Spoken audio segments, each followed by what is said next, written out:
Inspector Pradeep Sharma ji, Jaipur police. Radhe Radhe. Radhe Radhe महाराज जी। महाराज जी, मैं police अधिकारी हूँ। कार्य करते समय झूठी गवाही के कारण अनजाने में कुछ लोगों के प्रति गलत कार्रवाई हो जाती है। इस पाप का भागी मैं या जिसने झूठी गवाही दी है, इस पाप से बचने का उपाय महाराज जी। अगर हम जानते हैं कि ये जो गवाही दे रहा है ये झूठी है, ये जानते हुए भी हम निरपराध को दंड विधान में सम्मिलित कर देते हैं, उसमें हम भी दोषी हैं।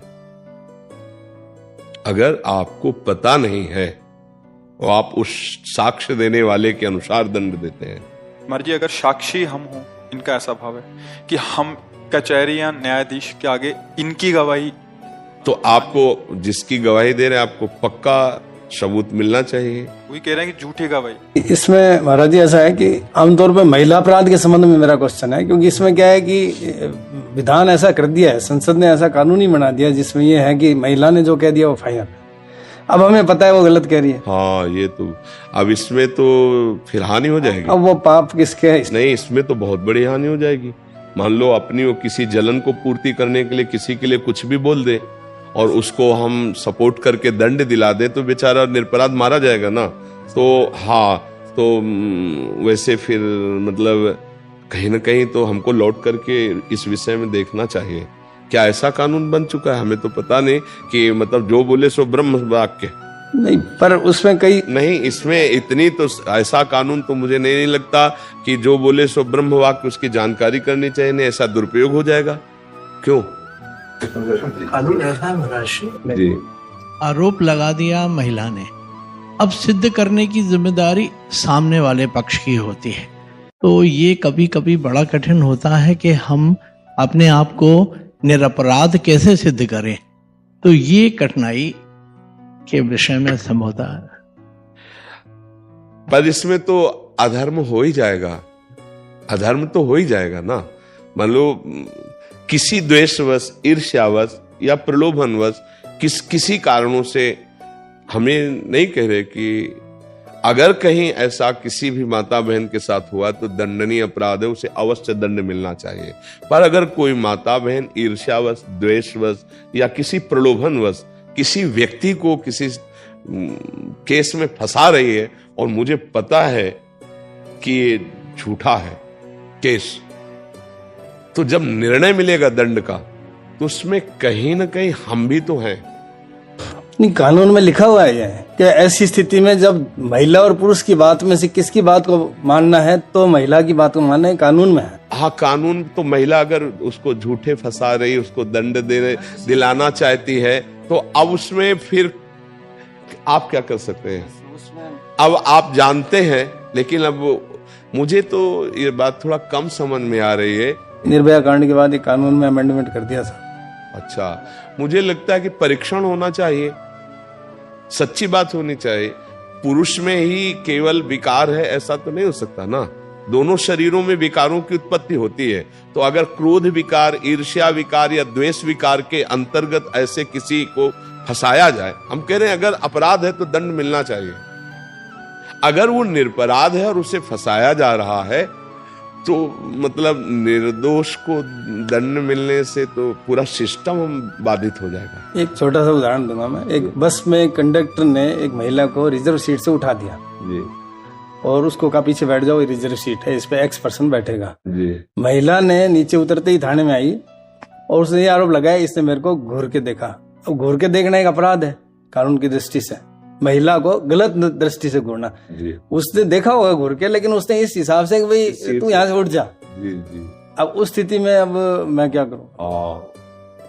अब उसका प्रारब्ध भोग भी उपस्थित होगा। अब तो कानून अगर बल है तो दंड विधान तो फिर लागू ही होता है। ऐसी स्थिति हमारा हम कहाँ खड़े हैं उस स्थिति में, मैं ये जानना चाह रहा था। नहीं, कानून के अंतर्गत आप एक कानून के सेवक हैं तो आपको कानून के अनुसार ही चलना होगा। हाँ, फिर इसीलिए बहुत सावधानी वर्णन की गई। नहीं, फिर राजा को भी नर्क मिलता है, ये भी ध्यान रखना। राजा को भी स्वर्ग और परम पद की प्राप्ति प्रजा से ही होती है और राजा को भी नर्क और दुर्गति की प्राप्ति प्रजा से ही होती है। यदि ऐसा कानून, ऐसी व्यवस्था बन जाए जिससे बिना किसी पर्दे के खुला न्याय हो तो ठीक है। अगर कहीं पक्ष और पर्दा रख दिया गया और निर्दोष मारा गया, निर्दोष, तो ये पूरा सिस्टम पर लदेगा, जाके पूरे सिस्टम पर जाएगा, क्योंकि अब उसके कई पावे हैं।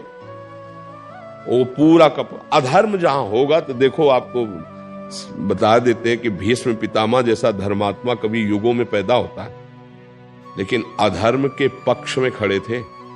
युधिष्ठिर महाराज के विपरीत सामने, और पक्ष अधर्म का था, पूरा पता था।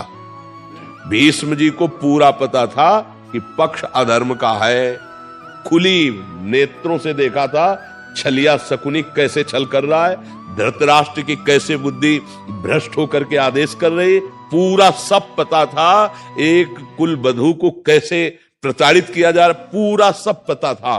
परिणाम था 6 महीना बाणों की सैया पर पड़े महाराज। द्रोणाचार्य जी गुरु, शास्त्र के ज्ञाता, धनुर्वेद के ज्ञाता, पांडित्य के महान प्रकांड विद्वान काट के फेंक दिए गए, कारण अधर्म के पक्ष में थे। धर्म और अधर्म, जरूरी नहीं कि आप अधर्म करें, कोई भी कहीं भी कैसे भी।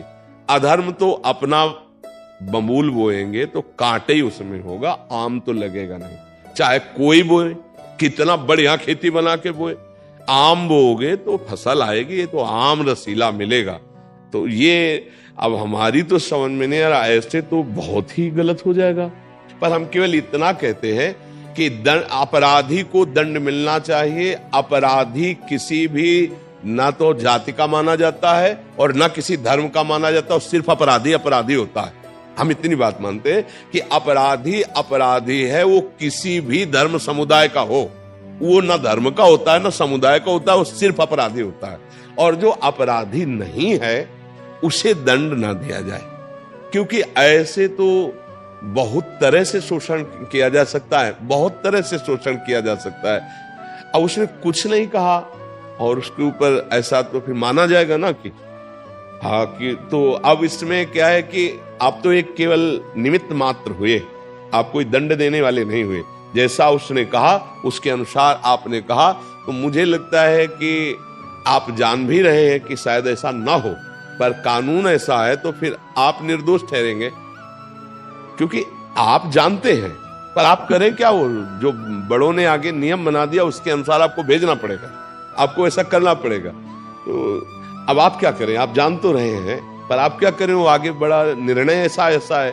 तो इसमें तत्काल तो आपको दंड मिला ही कि आपका हृदय जला, तत्काल तो आपको प्रायश्चित मिला ही कि आपका हृदय जला। क्या ऐसा नहीं होना चाहिए। अब आगे का हिसाब आगे वाला जानेगा, पर ये बड़ा मतलब डरावना विषय है, क्योंकि अगर कोई किसी राग द्वेषवश, किसी ईर्ष्यावश किसी को किसी के प्रति भी कैसा तो वो लागू हो जाएगा।